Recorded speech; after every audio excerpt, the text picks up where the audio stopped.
Record. Okay. There we go. Welcome, everyone. As I said, I'm Phoebe Morad and welcoming you from Lutherans Restoring Creation. I happen to be on land continuously cared for by the Massachusetts people, and I invite you to also put in the chat where you are zooming in from this evening, what house of faith you happen to be a part of, who is the continuous caretakers of the land on which you stand. And as you do that, I'm going to welcome us all into this space. Lutherans Restoring Creation has an acknowledgement that's a little bit more than just a place-based acknowledgement, but acknowledging that we're not the first ones to be here in Restoring Creation. As we live, work, and worship in the land that is now called the United States, Lutherans Restoring Creation recognizes that we do so on land that was stolen from Indigenous peoples. As we are called to restore creation, we are also called to restore right relationship with one another. As we join in this holy vocation of loving our neighbor, we honor all our Indigenous siblings who have been companions of the lands, waters, and beings of Turtle Island since time immemorial. We charge our community to learn about the original and continuous stewards of the land upon which we exist. We lament legacies of violence, cultural genocide, and displacement of Indigenous communities, committing ourselves to hearing and speaking the truth of that history and its ongoing effects. And with that, I would love to hand the baton over to Carol Devine, who is our fellow partner in this work. Over to you, Carol. Thank you, Phoebe, and welcome everyone. I am Carol Devine. I'm the director of Blessed Tomorrow program, and we are one of the partners, along with Lutherans Restoring Creation and ELCA, of the One Home, One Future campaign. I dropped in the chat the link, and if you don't know anything about One Home, One Future, we invite you to learn. One Home, One Future provides you and your congregation the tools and resources to build thriving congregations, support our faith leaders, strengthen our communities, and so much more.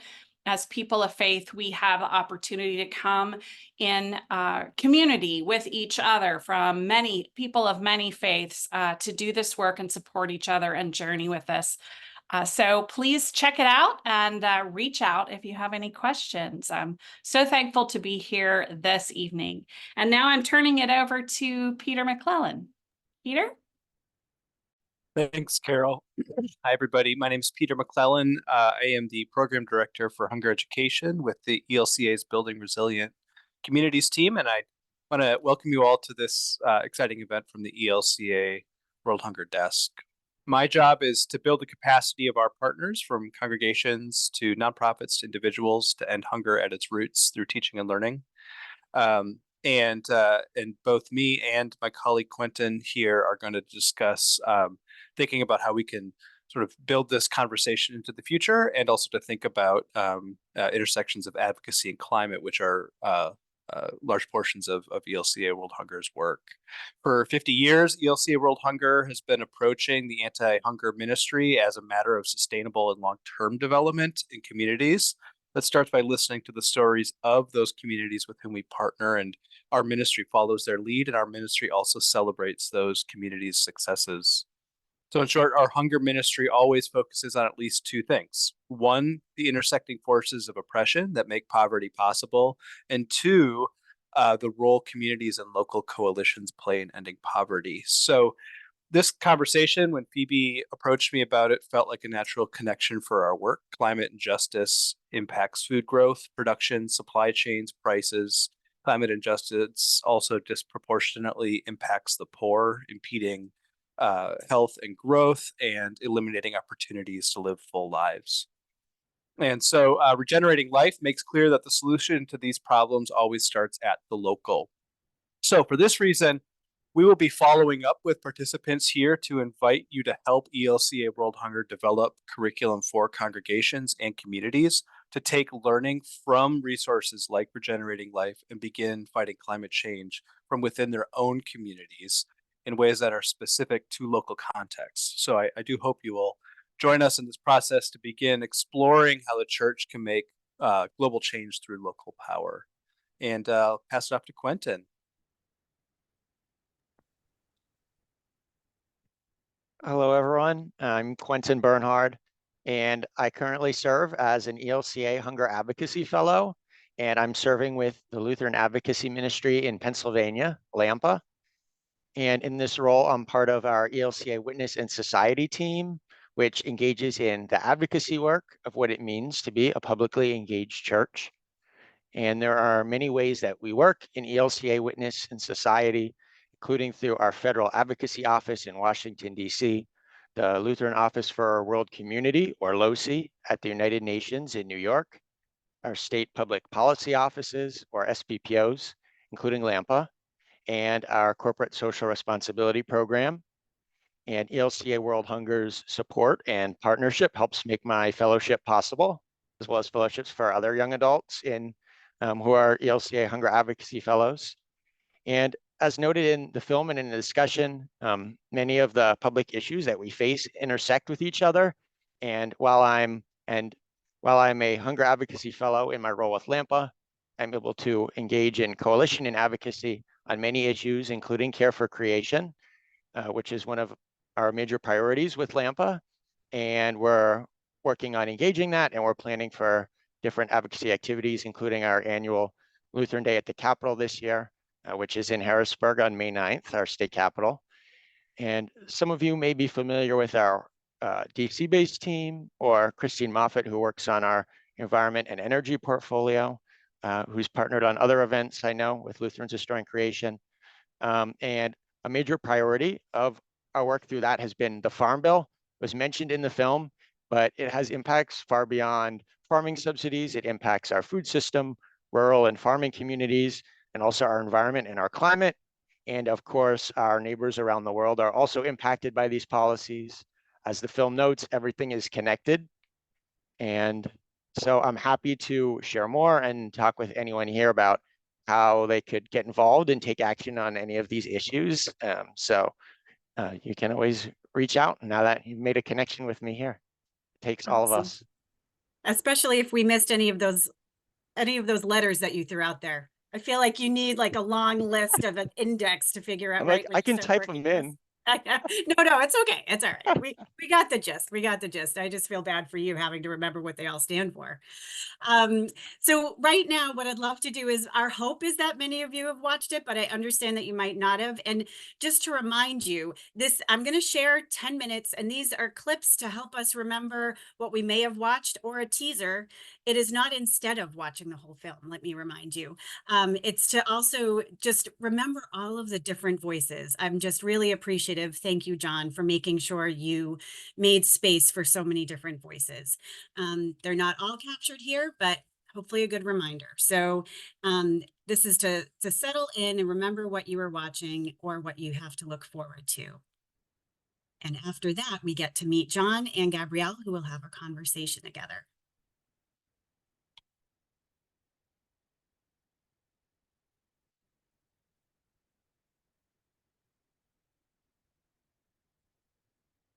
We humans in the so-called civilized world have the insane habit of destroying the very thing that keeps us alive and healthy, the very thing that regulates our climate, the system of life. In other words, the activities of all the organisms on Earth.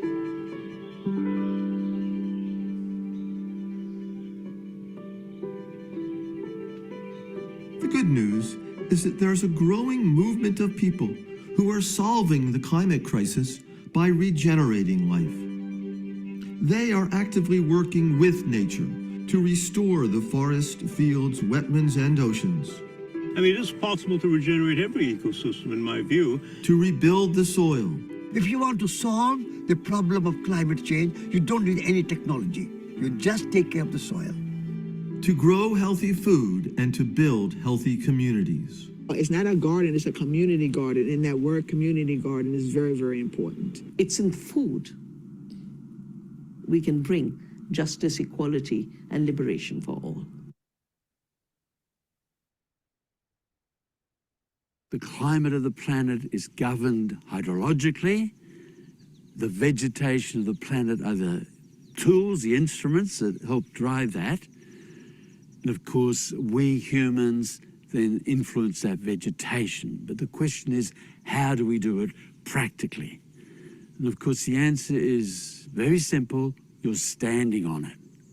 You're standing on your own power and agency, because underneath us is soil. And if I go down and I basically pick up a handful of soil, that soil is a sponge. And that's a sponge that can actually infiltrate the rain, retain that water in that soil, make it available for plants to grow, and make it able to drive that hydrological cycle.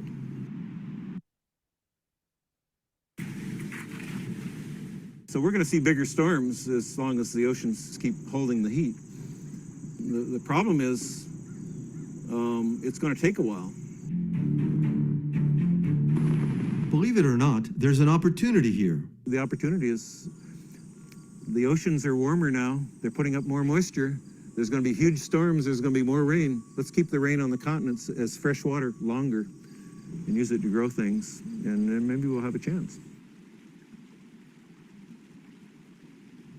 And I'm afraid our engineering plan oftentimes is to send all that good fresh water back to the ocean too fast. We got into this thing in America where we thought, let's run all the water down to the dams and then we'll irrigate. But when the water comes down, we have to hold it. The Beaver plan was to hold the water on the continent as long as possible, keep that fresh water upstream. Beavers are nature's supreme hydrological engineers. We had tens of millions of beaver making ponds everywhere. They trapped out the beaver before the biologists could even study the process. And that's when the land started to desiccate.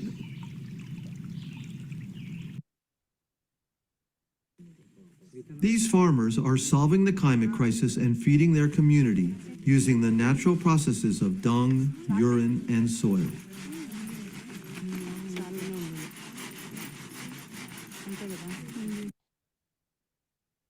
When I go on the train, you know, between here and London, I find it very hard not to cry. When you think what was here before, it was mostly oak forest with meadows here and there, full of huge wild cattle called aurochs. There were wolves, there were bears, there were lynxes, there were beavers. I mean, there were eagles. The richness and diversity and sacredness of the forest that was here was just mind-blowing. And gradually, over thousands of years, that forest was cut down bit by bit. And every generation thought, oh, what we've got now is normal. It's called shifting baseline syndrome. Every generation degrades the environment a little bit, and they think it's normal. And the next generation degrades it a bit more, and then they think it's normal. You end up with this kind of absolute disaster.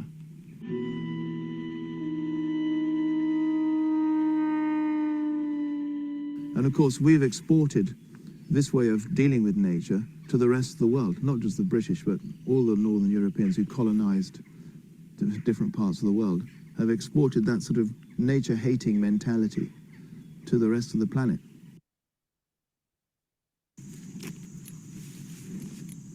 A lot of consumers now understand, or the city people know, that they can blame agriculture for a lot of the water quality issues, the climate issues. I don't know if they totally understand that agriculture is also the answer. You know, agriculture caused a lot of this. We can fix a lot of it. We can do it really fast. When you say fast, you mean decades, right? Easily in decades, yeah. Right. And you by soil quality. By soil quality.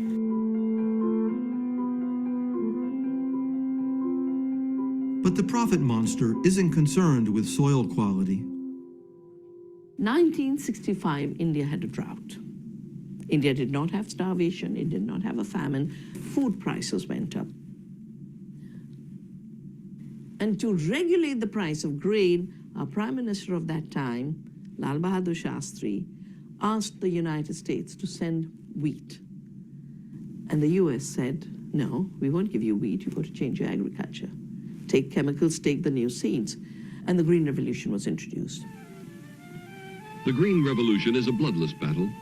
It's the fight against famine and the fight for improved agricultural production. If you were thinking that the Green Revolution was a good thing, I'm sorry to disappoint you. The Green Revolution is a global strategy by chemical companies and philanthropic organizations to industrialize agriculture through chemical technology and profit by managing the global food supply.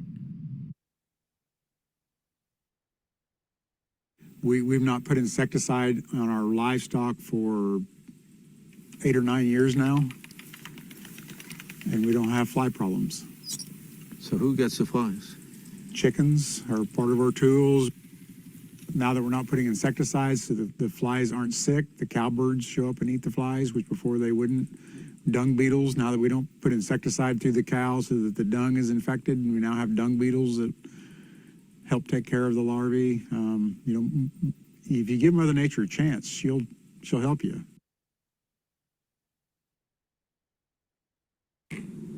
So I coined the term food apartheid because my lens on how I was looking at the food system was based on race, demographics, and income inequality. And if you look at that, and if you start talking about that in that conversation, you get at the root of the problem.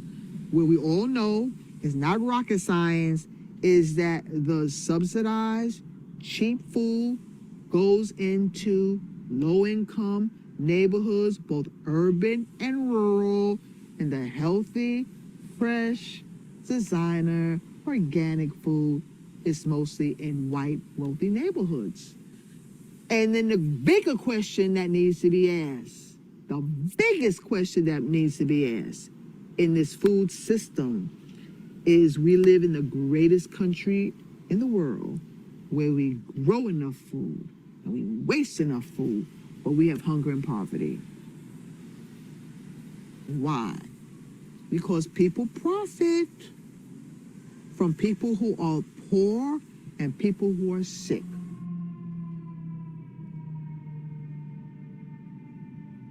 And so, if you look at the food system controlled by a group of white men with power over, so what I say to them is that you got three things. You got to either give up that power, hard to do, share it, easy thing to do, or the last thing, I'm going to take it. And that's going to be the food revolution. To grow your own food gives you power. Gives you power, owning land, power. And so now young people want to farm and want to own land and want to control their food system, want to control what they eat and what they put in their body, because now they know the truth. Yep, he got to get his cabbage, because if he doesn't get it, squirrels will get it. All right. So a brief introduction to just a few of the stories. Now I'm really excited. For one thing, I have a couple of exciting announcements. You get to meet Gabrielle Earl, who I have been able to work with for the past couple of months, thanks to the Vocational Fellowship Program with Young Adult Ministries. Gabrielle Earl has joined the Lutherans Restoring Creation team just recently. And Gabrielle will be interviewing and having a conversation with John Feldman, whose voice you will recognize as the filmmaker and that person that had the conversation with so many other wonderful people. So I'm going to hand it over to John and Gabrielle now. I think you can both be on screen. Oh, good. Look at that. Excellent. Hello, everybody. It's good to be here, and it's good to be here with you, John. As Phoebe said, I am the Vocational Fellow for Lutherans Restoring Creation, and get to be in this privilege of asking John some questions. John, do you want to introduce yourself at all? Well, I'm John Feldman. I'm a filmmaker, as you know. No, I think you'll get to know me from the film and from these questions. I have to say, though, that I am thrilled to be here. I was so excited when Phoebe reached out. Seems like a long time ago now, but it wasn't so long, and expressed interest in the film. And I think this opportunity to share the film and to share some of these ideas with your communities is it's just the best thing that I could hear about. So thanks. Thank you. So let's talk big picture. You have made other films about climate change, and there are a lot maybe out there in the world, but what is your main takeaway that you would want the audience to get with the whole 3-hour thing, not just the 10 minutes? Right. Well, I think the main takeaway is really it's summed up in the last line of the film, and that is, the more we protect and nurture the land, the more the land will nurture and protect us. And if you think about it, it's kind of obvious, and it's some of the, it's old wisdom, it's old knowledge. And we've lost that. And we've lost that through our industrialization and our commercialization and so forth. And so we have to come back to that. But the takeaway, to explaining that a little bit more, the takeaway from the film is that caring for the land, caring for the environment, caring for forests, caring for the soil, this is the solution to the climate crisis. This is a solution because nature, all of those living organisms, they regulate our temperature. They regulate the Earth's temperature. And just to say one more thing about that, one of the things that's been most helpful to me when I've tried to figure this out is to try to visualize wherever you are, but let's just say you're outside somewhere, to visualize water flowing through what you see. Just think of a tree, think of a field. Water flows through everything. It flows through the tree, it flows into the atmosphere, it comes down as rain, it goes into the earth, it goes into us, we pee it out. It flows everywhere. And if you start to visualize that, and then add to that water cools the environment just the same way water cools us by sweating. It's transpiration on plants, which is similar to evaporation on our bodies. So thinking about the water flowing through things has really made a big difference to me. And just one other thing before you move on, and that is that, when we're talking about climate change, we always hear about the greenhouse gases. It's a very real thing. They're very important, the greenhouse gases, because they insulate the earth. But we hear the expression that the greenhouse gases warm the atmosphere. And thinking about that, you realize that, well, the greenhouse gases warm the atmosphere in the same way that a blanket warms us when we get into bed. That blanket is not creating any heat. When you get into the bed at night, it's cold in there. And the heat that the blanket is holding in is coming from your body. And the heat that the greenhouse gases are holding in is coming from the earth. And the amount of heat coming from the earth varies tremendously. And if you've ever walked on bare land, if you've ever walked with bare feet on the sand or on concrete, and compare that with walking on, on grass or on the soil or even a puddle of water, that's true. And what's happened is, over centuries, not just since the industrial age, but over centuries, we have bared 40% of the land on Earth that was once green. And that's why we're having these climate problems. And so that was, I think, 3 takeaways, but anyway, from the film. Well, yeah, absolutely. Can you talk a little bit about that shift in the paradigm? Because so much of our climate solutions talk is based on greenhouse gas emissions. And you even mentioned in your film that you've made a previous film about renewable energy and carbon emissions, and how that being like the straightforward, easiest thing to say. So talk a little bit about what inspired this shift or this expansion for this film to be one that you were interested in making. So prior to this, I made a film called Symbiotic Earth about the incredible maverick scientist Lynn Margulis. And I learned a lot of things from her, and her big message is about, she's an evolutionary biologist. Her big message is that evolution is more about cooperation among organisms than it is about competition. And that has incredible ramifications. What I learned from her, though, is that in any investigation, in any scientific thing, or other type of investigation, you don't just build on the previous knowledge. You have to go back and examine this previous knowledge. And I take that to mean that we have to go back and look at some of the things that we take for granted. Look for some of the things that we always thought were true and look at those again.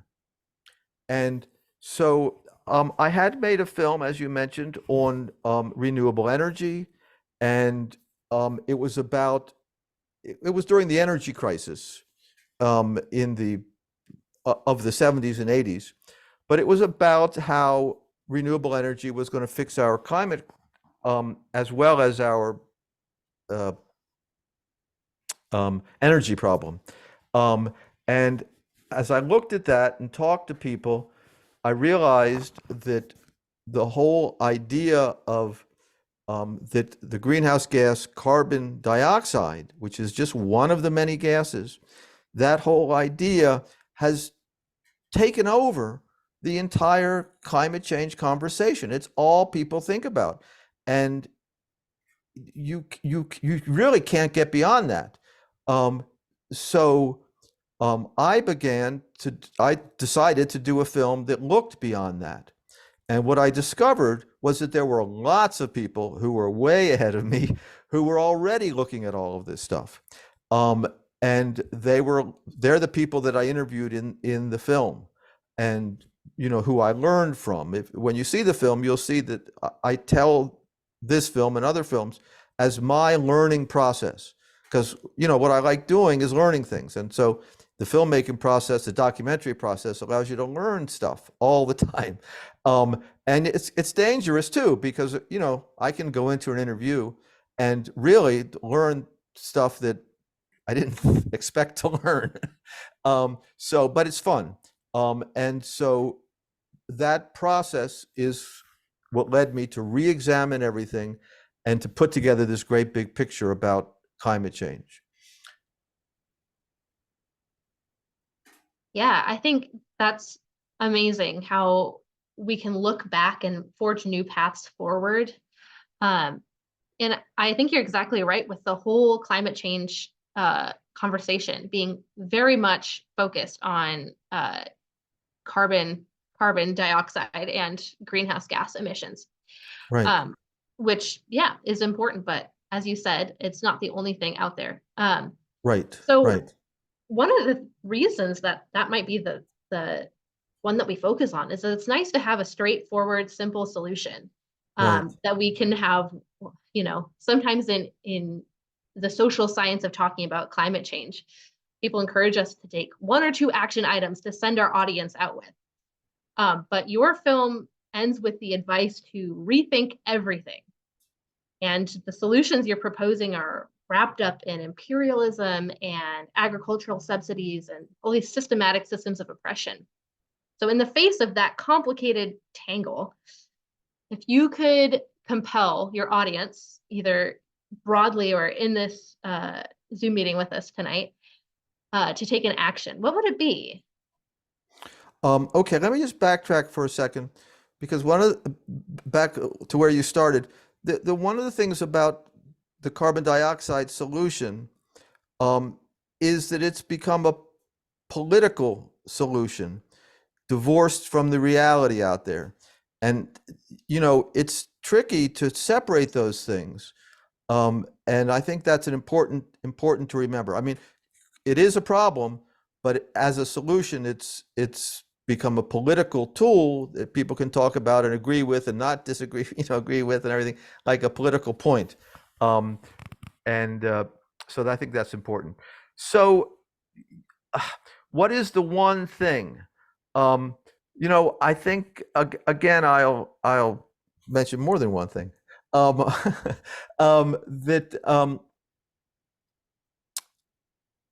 Rethinking everything really is a statement of this idea of changing your worldview, changing your lens. The only way to rethink everything is to change, is literally to rethink your whole worldview. And yes, that's, you can't do that. If you had to rethink everything, you'd be sunk, but it's important in this idea that we have to re-examine what we think we already know. And so, as I said earlier, once we start to re-examine the basics of climate change, we find out that the stuff we've been doing all along, saving the earth, saving the forest, environmental restorations and so forth, is the solution. And the one thing that always struck me as a beautiful thing that everybody can do is food. If everybody was to eat ecologically grown, healthy food that they could get at a farmer's market or a good market, then that in itself is a solution to the climate crisis. And not only is it a solution to the climate crisis, it's a great way to stay in good health. And when you think about it, one of the big ways we've destroyed the earth is through the soil. And the soil in a lot of the farmers' fields, a lot of industrial farmers' fields, commodity fields, I'm sure you guys have seen them. You go out there and it's just dry, powdery stuff. It's no longer alive. We've destroyed that through our agriculture. And so that we can solve that, as Gabe said, we can solve that through fixing our agriculture, which is a big thing the Farm Bill can help with, by the way. And all of us can participate in fixing our agriculture by promoting the idea of eating food from the land, healthy food. You can grow your own food. If you can't grow your own food, which of course many people can't, then you can join a co-op or a CSA, so many things like that. And just having plants around, even house plants, are an incredible way to get back in touch with this incredible process. I mean, the process of life, the film goes into it in great detail, and you all know it. The process of life is amazing, and it regenerates itself. It regrows itself. And I think, having houseplants, especially if you have kids, and watching a plant grow, I mean, it's astounding, right? And that is the solution to the climate crisis. Remembering that the earth and life regenerates itself. It grows, it does it, it's amazing. And so that would be the takeaway, and we can all do it. I know there's a problem that good food is more expensive. And we've been led to believe, we've been taught that food should be cheap. And it's really a low percentage of our incomes, as it were, now, but it wasn't always that way. And food should be a priority in our lives, maybe more than clothing and stuff, where we put our money, because it has so many benefits. And I also think that the government that's now sponsoring and subsidizing industrial, what I call junk food, should be sponsoring through the Farm Bill good food and good farming practices, ecological farming practices. In the film, I don't go into the different types of farming, organic, permaculture, all this stuff, because I just want to concentrate on the basics of ecological farming. So if the government supported ecological farming, then and supported that financially, and maybe even supported small markets, small businesses, it would be a real win-win for everybody. Small business, health, environment, So that's my one thing. Eat good food. And what's wrong with that? People say, oh, we're going to have to, tighten our belts and sacrifice. And I say, well, wait a minute. Eating great food is not a sacrifice. Yeah, certainly self-care. Thank you. Yeah. I really enjoyed that you had the diversity of talking about food, lots of different voices who are experiencing that, the farming, the food in different contexts. And you had a farmer talk about farmers have been part of the problem, but they can also fix this problem very quickly. Can you talk a little bit about the role of farmers and how we support farmers who have traditionally sort of maybe had a sense of blame or shame around climate justice? Well, this is a big question, and it was a big eye opener to me. The first part, how quickly it would be possible to fix our farming and to alleviate the climate crisis through farming. And the first thing is in cover crops. Anytime you see bare land, a bare field, even in winter, that's bad news. And and farmers can do this. They're doing it now, and it doesn't take long. But the problem is the industrial system, and the industrial system. It's explained in the film, and I really don't want to go into it now because it's really complicated. But we all probably know that farmers are squeezed financially because they've got to keep up. They've got to buy the chemicals and buy the seeds and buy the tractors and so forth and so on. Plus, they have to support their families. And if they're going to compete, they need, a lot of land, which makes the whole problem even more complicated. And they're trapped. And Gail Fuller, who you saw briefly in that 10-minute clip reel, he says, and he points out that, the farmers are trapped. They're really good people, but there's no way out of this, because if they were to stop the way he did, they lose their subsidies, they lose their insurance, and they start to lose their friends. And it's really very tricky. And I asked him prior to this meeting we're having, I asked him what he would say. And I think the real answer is that support, that, when a farmer wants to change their way, it's a big step. And they need all the support they can get from their communities, from their churches, and, from other farmers. And even if those other farmers aren't in their physical community, nowadays they are reaching out to one another and sharing best practices and learning what to do. Because people like Gail and several others, really had to figure it out on their own. But now they know it, and they're more than happy to share it. So I think there's a lot of hope in that, because, our country used to be full of farmers. I don't know what the percentages were, but probably in the area of 20, 25% around the time of World War II, more before that. Now, less than 1% of the population are farmers. And that's astounding, because, it should be much more, because food is so important, and caring for the land is so important. And this will be my last thing, is that by its very nature, farms are the center of community. And that's not just an agricultural community, but all communities need food.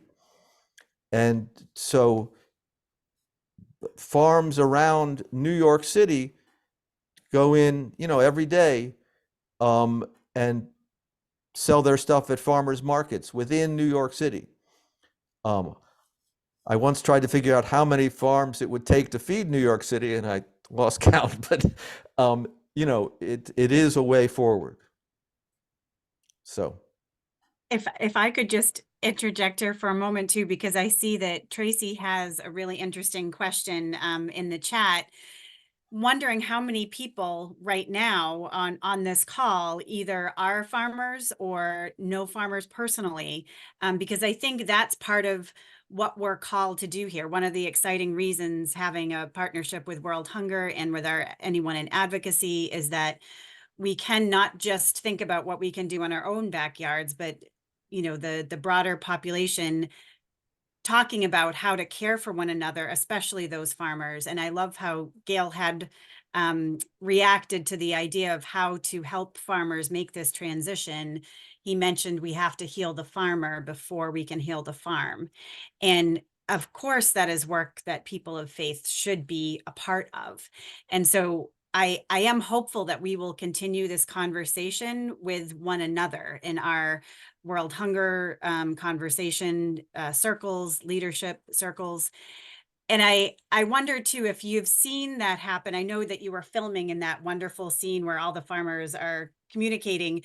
Where have you seen that work when you were, I mean, I know that you were in India watching people. What are some of the ways that someone like myself, who I'm grateful that I get to go to a farmer's market and have a relationship with a farmer, but a lot of people don't have that opportunity. And can you imagine how it would go well, or what kind of setting to be genuine that church can show up for farmers? Or, I mean, I know working for the Farm Bill would be one way, one important way, but have you seen any real genuine conversations happen?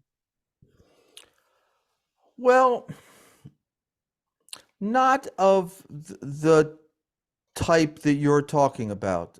I interviewed a lot of farmers, and when I go to interview someone, they're prepared for me. And I don't really see much of the behind the scenes, as it were, and what's going on. But I think that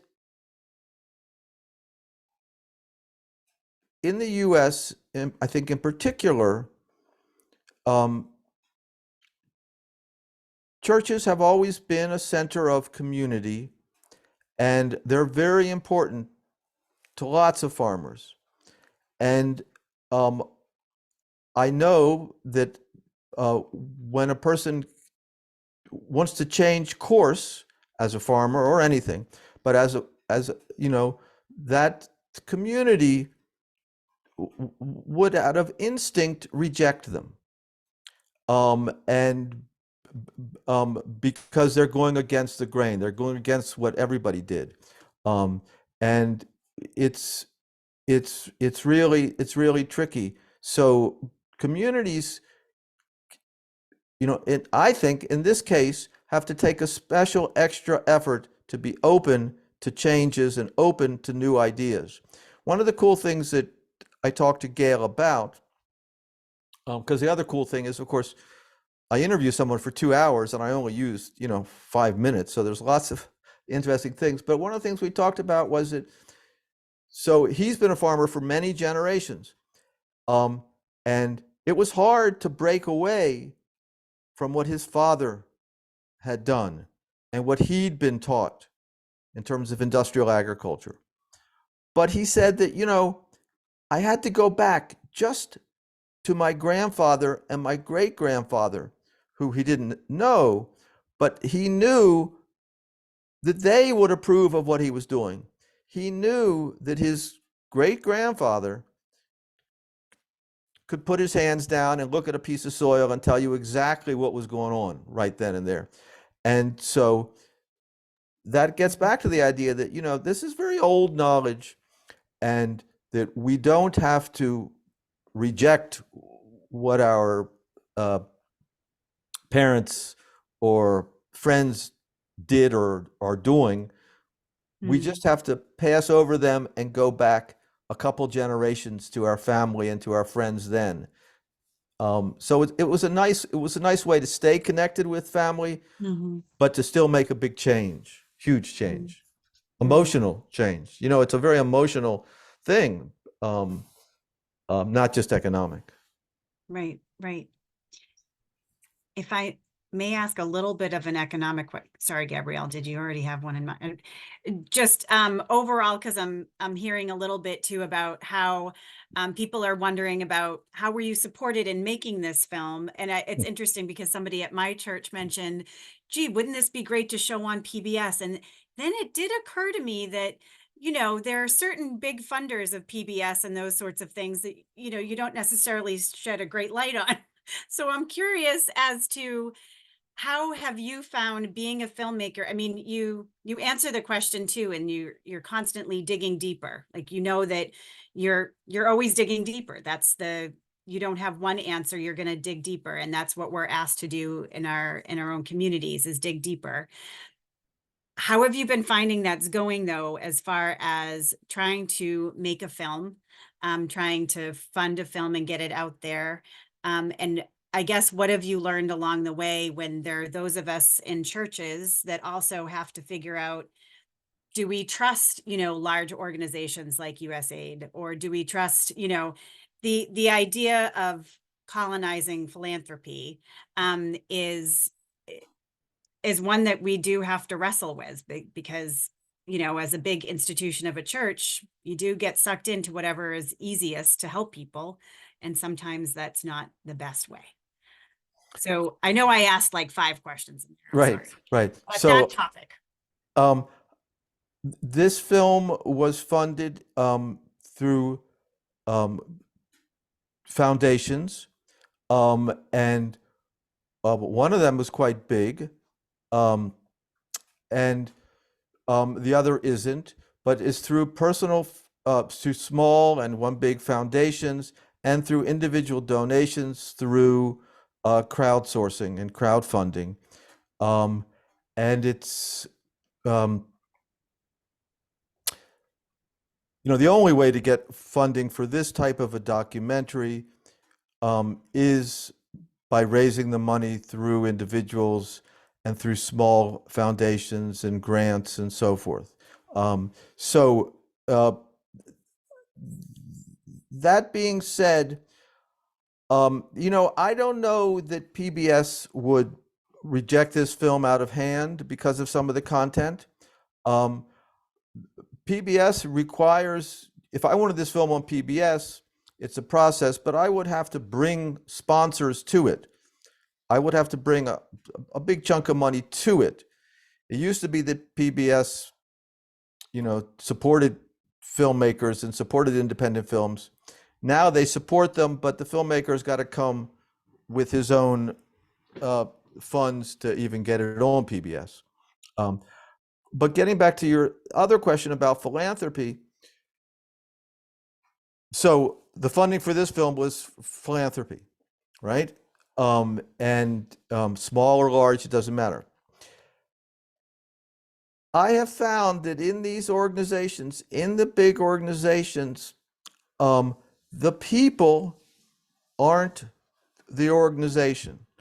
The individual people who you meet and talk to, decision makers as well as people who are, you know, kind of lower in the ranks, they're not monsters. You know, they really get it. They want to help. You know, they all want to help. And I would say that, you know,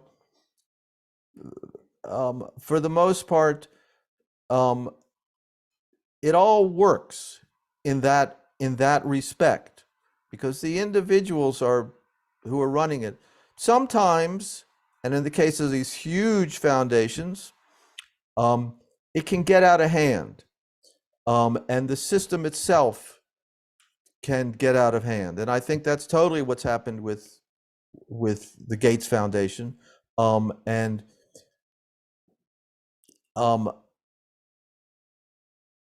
I mean, I don't really want to go into that in too much detail, because the leaders of the organizations have a huge impact on them, But even for my disdain for the Gates Foundation, they're doing great stuff. They're good people working there. And, you know, so it's a complicated mess that we have. But I have really rarely gotten any resistance to the ideas in my film. And, as you know, by seeing the film, my argument is always to try to explain things so well, like the carbon dioxide stuff, that by the time you watch the film, you get it. You say, oh, right, why didn't I think of that before? And so much of what's in the film, as I think I said earlier, is plain old common sense. We all know a lot of this stuff. We just have been trained to think differently. And trained to think differently. And as we sit here talking to each other across so many miles and sometimes across oceans, in essence, there is this understanding that we don't need the high tech to be able to grow food and to recognize what God has already given us. And at the same time, we are reaping the benefits of high tech every minute of our lives typically. So I do wonder too how much you've been able to hear from these stories. Do you believe that we can feed the world, only going back to basics, or is it a combination and a both and? I recognize too that the carbon sequestration huge devices kind of seem ridiculous, and yet there are some tools to help carbon be sequestered that look pretty simple. Where have you been able to, again, digging deeper, have you been able to see some good stories of compromise on that? First of all, I've got nothing against technology. I love my video cameras. right. I love my computer, and and we can't go back. We would never, as a civilization, can we really go back? That idea, it's romantic but it's also a little bit naive. But we can go forward with our technology. We have to understand that, technology is not the answer to everything. It's a tool. All these things are tools, and we've got to be the brains behind the tools. Even AI, someone's got to be the brains behind it, right? So I think we have to move forward and just, use technology a little bit more wisely. I don't think that technology solves all our problems. I read the other day that someone was building or proposing to build these huge things in outer space that actually shade the Earth. And there was this little animation in the I guess it was the Washington Post or one of the papers, and it showed this shadow crossing the Earth that was about the size of Africa. And you're going, my God, what are they thinking? And so people get involved with technology because it brings in a lot of money, and the government can easily pay for technology. So it can definitely get out of hand, and we have to, to kind of put the brakes on some of that stuff, but not all of it. And it's really always a question of priorities, the priorities for where we're going to spend our money. And I think that, at least we all agree that, the priority should be people's health and happiness. I have one question that's coming up, and we will go into this in more depth later on in our own circles. But John, I wanted to ask you this to close us, and then we'll close in prayer. I am curious. I know that I shared this film with my congregation. It was over the period of 3 or 4 weeks. There are some people on our call today that have experienced that with us at my church. It is a longer film, but it was nice that it was segmented in 3 kind of doses. It worked well for us to have a group discussion afterwards, but I know that some congregations are, very busy. How have you found, and what would you like to see as a way to disseminate this out into the world, as you are with educational settings as well?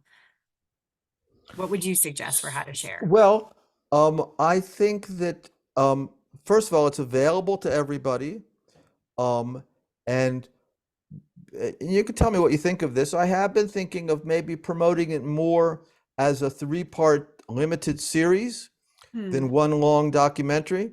I mean, it's the same thing, but somehow it sounds better if you say it's a 3-part series that you can binge watch, right? No problem. Then it's an over 2-hour film.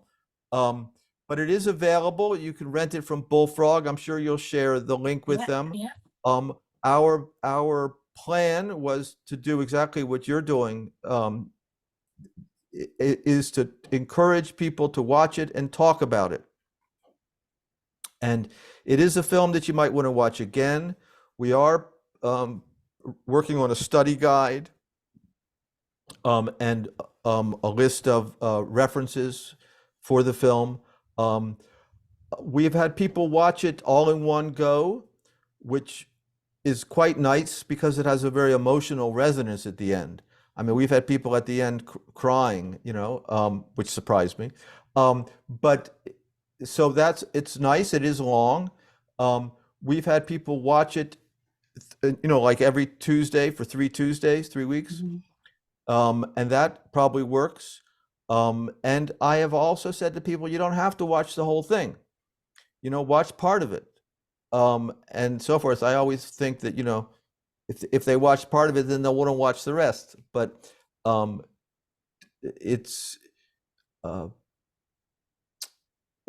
not the sort of thing where I'm adamant about what the experience is that you have to have, when you watch it, but rather just get something out of it. And what I think that, and it's good maybe to end on this, is that the film has lots of information in it and lots of, what I call gee whiz moments.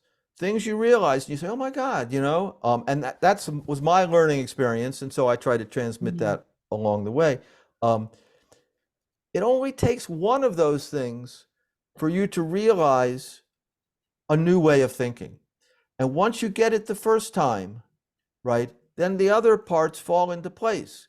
So once you begin to realize that, oh my God, it's all about water. Water cools everything. And you start to think about water, or, oh my God, it's about bare land. Once you start to realize that it's about bare land that's causing the problem, you take a drive and you just are devastated. Or once you realize that grass on your lawn should really be gardens and plants and flowers and all this stuff, it's a big shift.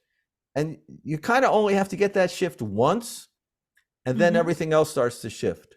And as I said, and this is continually important to me, that shift is not into quantum physics or some wild new way of thinking. It's back to a basic things that we all know in our hearts at some level, about the earth and about how the earth is what sustains us, how life sustains us. I mean, so. Amen. Yeah. Well, ashes to ashes. Right. Yeah. Thank you so much, John. Thank you for making the film, making all of these friends, and sharing their stories. And Gabrielle, thank you so much for hosting such a wonderful conversation, and for all of you for being here. I really appreciate this time together. Gabrielle, did you want to say anything else? I'm sorry, I didn't. No, I was just going to thank everybody for being here, and thanks John and Phoebe for making this happen. Well, thank you all for doing what you're doing and for, having me here to talk about this. Thank you. We'll stay in touch, and we will stay in touch with all of you with more ideas about how to share and how to keep these kind of connections going in all of our work. And make sure you tell them that our distributor, Bullfrog Films, is very open to small groups. They don't charge much, and if anybody can't afford it, write to Hummingbird Films, and we'll work it out. Excellent. And I'm going to hand it over to you, Quentin, to close us in prayer, if you would, please. Thank you. Sure. Ask everyone to adopt the position of prayer that's most comfortable. Creator God, thank you for fellowship. Thank you for bringing us together, for gathering us together today in the name of the one who makes us whole, restores and reconciles, for the sake of the creation, which we are one part. Allow us to be tools of your reconciliation in the world. Remind us of the ties that bind us in creation and in relationship, and strengthen those ties and our good relatedness.